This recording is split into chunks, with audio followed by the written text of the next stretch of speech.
একসময় সবুজে ঘেরা একটি ছোট্ট গ্রামে টুকাই নামে একটি ছেলে থাকত। সে খেলা করতে খুবই ভালোবাসে, কিন্তু তাও সে বিকালে খেলতে যেতে পারত না। এই টুকাই, তুই খেলতে আসবি না? না রে, এখন তো সন্ধে হবে, ভূত বেরোবে। ভূত বলে কিছু নেই বোকা। তুই সব সময় অন্ধকারকে ভয় পাস। তুই থাক, আমি গেলাম। ইস, সবাই কত সুন্দর খেলছে, আমি যদি যেতাম তাহলে কত মজা হতো।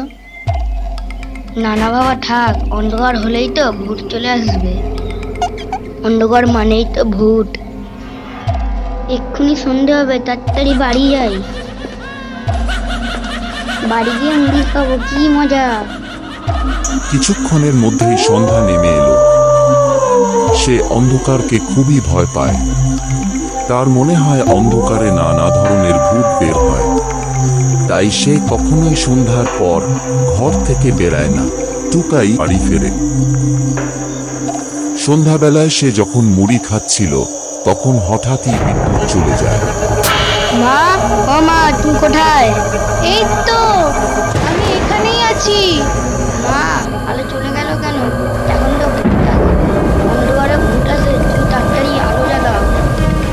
বিদ্যুৎ চলে গেছে তো, তাই আমি ঝড় কমলে আলো আবার চলে আসবে।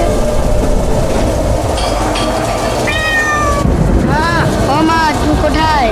আমার ভয় করছে। ধুর বোকা, অন্ধকারে ভয় না, আলো খুঁজতে।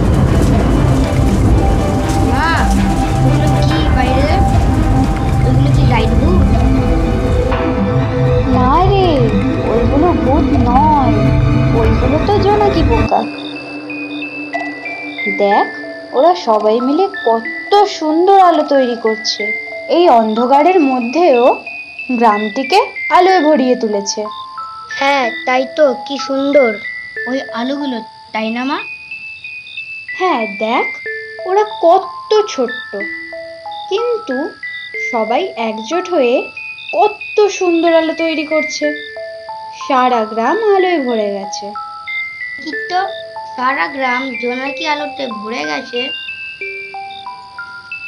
কি সুন্দর লাগছে গ্রামটাকে। ও মামা, আমি বাইরে যাব। এই প্রথমবার টুকাই সন্ধ্যা হওয়ার পরে ঘর থেকে বেরালো।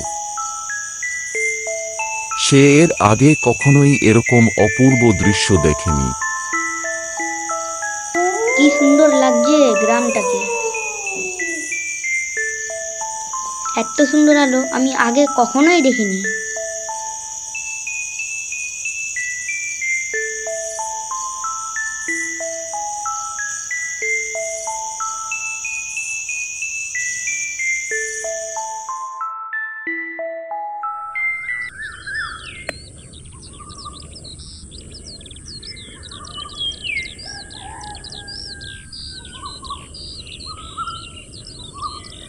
টুকাইয়ের মা লক্ষ্য করল যে টুকাইকে একটু অন্য রকম লাগছে।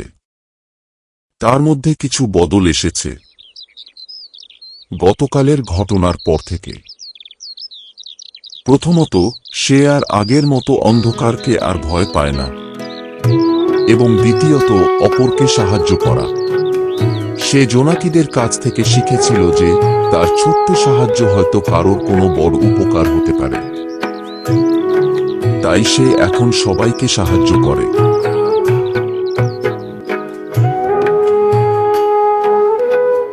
তো তোমরা এই গল্প থেকে কি শিখলে সেটা জানিও।